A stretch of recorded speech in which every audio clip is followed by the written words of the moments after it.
د لوی څښتن تعالی په نامه سلامونه ستړي مسئ د بلخ ملي تلویزیون قدرمنو لیدونکو د دې مهال خبرونو ته مو زه عبدالرحمن عاطف هرکلی کوم. په بلخ ولایت کې روږدو ته په ځانګړي شوي روغتون کې په تیر یو کال کې څه د پاسه 700 تنو په نشه یي توکو د روږدو درملنه شوې ده.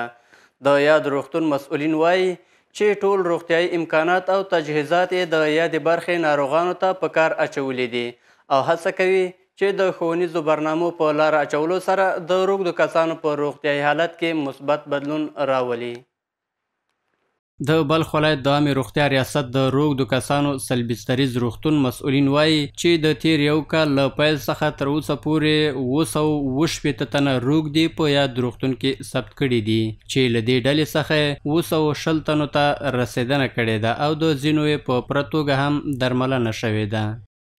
در شبخانه یک سال بستر تداوی معتادین مواد مخدر ریاست ساتم ولایت بلخ تعداد مراجعین در سال پار البته تا یک سال گذشته در حدود 767 مریض مراجعه کرده راجستر شدن و در مجموع ما تداوی کردیم در داخل بستر 663 مریض که یک تعدادشان به شکل سراپا تداوی شدن در مرکز سراپای ما که جمله 720 مریض میشه.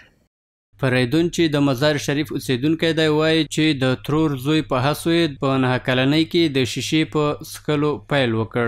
نوموړي په یاد روغتون کې د ډاکټرانو له غوره چلند او پر وخت رسیدنې څخه ستاینه وکړه. ما 9 ساله بودم. ما مواد مثل مرا گفتن شایک نمیفهمیدم شایک چی است. وقتی مرا بچه عمه میگفت بگی یک دمده پیسه برو بیاره خانه پیسه میامردم میرفتم که دونام مصرف میکردم. روزی شد خودم فهمیدم معتاد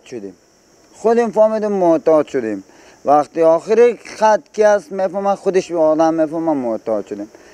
ورته مهال په یاد روغتون کې یو شمیر بستري ناروغان په دغه روغتون کې د شته امکاناتو او ډاکټرانو له غوره سلوک څخه د ستاینې ترڅنګ وایي وقت روی دروازه میره دیگر میشه دکتر صاحبا خودشون مورد میدانی میکشد گرد از می باغ هم تو دوره میکنی خیمگی در پارک هستی نانت به وقتت میرسه نانش مجهز است شکم یک مریض تایت سیر میشه. امروز خوش هستم که شفاخانه یک آغوش باز مثل یک آغوش مادر داره به من آغوش باز کرده به من که امروز دور از همه کس که مرا رد میکردن که خلاص است امروز اینا با آغوش گرم میگیره و نوازش میتن دیگه هر چی که تعریف کنم از اینا کم است.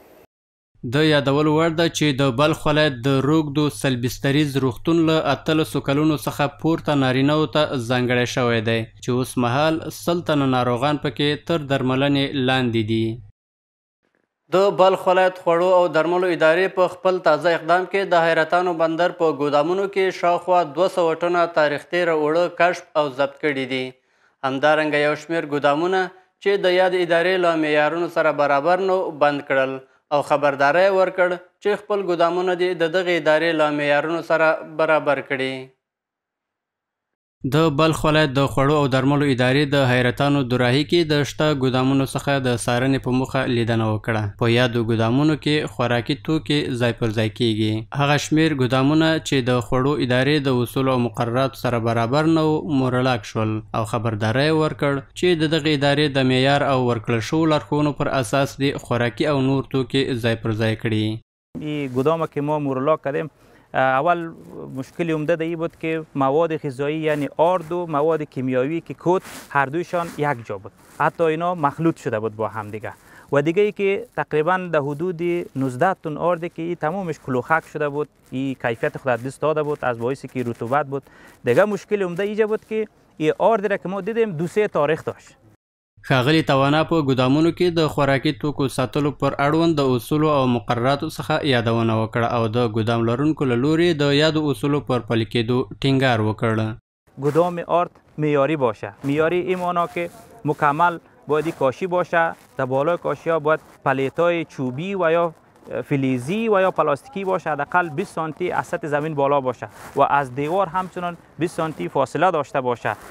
ما بتانیم ایره از رطوبت و یا حشراتی که داخل گودام است این مکمل با جالی گرفته باشه محفوظ باشه و همچنان از نور مستقیم آفتاب باید در امان باشه. په انځورونو کې ښکاري چې په یادو ګودامونو کې شته وړه په ټولیزه توګه له منځه تللي دي. ویل کېږي چې د وړو پر بوجیو جعلي تاریخونه هم وهل شوي دي. د دې موضوع په اړوند د بلخ ولایت د خوړو او درملو ادارې رئیس داسې وایي. ما دریافتیم که در این گودام در حدود 45 تن آرد است که اگرچه در لیبلش تاریخ داره اما تاریخی دوباره تاریخ زده شده. ما بدون که در تاریخش نگاه کنیم ما دیگه اندکس های از خود شاخص های داریم که ما تشخیص میکنیم که یارد این کیفیت خود دست داده. اول است که ما از نگاهی که بوی کردیم دیدیم که مکمل تفسخ کرده خراب شده. دومی که از نگاه رنگش ببینین که رنگ آرد سفید است اما این بخیر زرچه شده اما کیفیت خود دست داده. سوم میبینید که شما کتلات است که آرد یعنی جور یا آرد صحیح این تو کتله نیست. ورته مهال ځینو ګودام لرونکو د بلخ ولایت د خوړو او درملو ادارې له دغه اقدام څخه هرکلی وکړ او په راتلونکي کې د یادې ادارې معیارونو او اصولو د مراعاتولو ژمنه وکړه. تعهد ما این است که نمیره خیلی مالا عموما مربوطش گودامدار نمیشه. گودامدار فقط صلاحیتش نمیقدر است که ما را نگاه کنه امانت دار است. امانت هم میگیره امانت تسلیم میکنه. ولی که این رقمی که میشه اول باید گودامدار در تاجر خبر بده که این مال تو این رقم است مال تو چی میکنی. قبول داریم اونو 16 تن یا 19 تن امی آرد چیزی که هست اگر شما مرا برای ما وقت میتین من نمی سندم پیش روی شما من میگیرم اون یک گوشه میندازم میشه. د بلخ ولایت د خوړو او درملو ادارې د اصولو پر اساس باید خوراکي توکي له نورو سوداګریزو توکو څخه جلا د نم ګردونو او خاورو څخه لرې په مناسب ځای کې وساتل شي چې له دې سره به د خوراکي توکو په ځانګړې توګه د وړو له خرابېدو څخه مخنیوی وشي. د بلخ امنیه قمندانۍ درېیمې امنیتي حوزې مسؤلین وایي چې په وروستیو میاشتو کې څه د پاسه 100 بېلابېلو قضیو ته رسېدنه کړې او د یادې حوزې اړوند اوسیدونکو ته یې ډاډ ورکړ چې د ثابتو او لنډمهالې چک پاینټونو په رامنځته کولو سره د بلواګرو مخه نیولې او هیڅ چاته به د ورانوونکو کړنو اجازه ورنه کړي. د درېیمې امنیتي حوزې امیر وایي چې په تیرو 2 میاشتو کې په دغه مرکز کې تر 100 زیات دوسیې ثبت کړي او په ثبت شویو قضیو کې کورني تاوتریخوالی اخلاقي فساد او د ځمکې مسئلې شاملې دي. د جریان 2 ماه ما تقریبا ما 200 عریضه را ثبت کردیم و از جمله خشونت‌های خانوادگی بوده و جنجال زمین و جنجال‌های حقوقی بوده به عدلی و قضایی راجع کردیم در اونا رسیدگی صورت گرفته.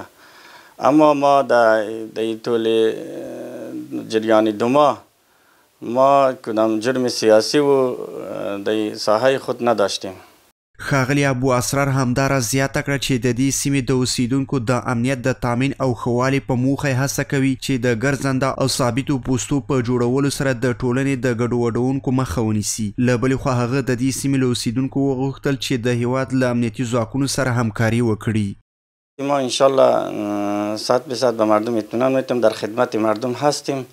ما هم از مردم خواهان همکاری هستیم و به اطمینان میتیم که به مردم خود انشالله ما شب و روز انشالله در خدمت مردم خود هستیم. باید یادونه وشي چې په افغانستان کې د اسلامي امارت په بریا سره په بلخ ولایت کې د جنایتونو کچه تر ټولو ټیټې کچې ته رسېدلې ده او هغه کسان چې د دغه حکومت له سترګو څخه کوچني او لوی جرمونه کوي نیول کیږي او عدلي او قضایي ارګانونو ته بسپارل کیږي. د بلخ ملي تلویزیون قدرمنو لیدونکو دا د دې مهال وروستي خبرونه تر بیا ښه وخت د الله په امان.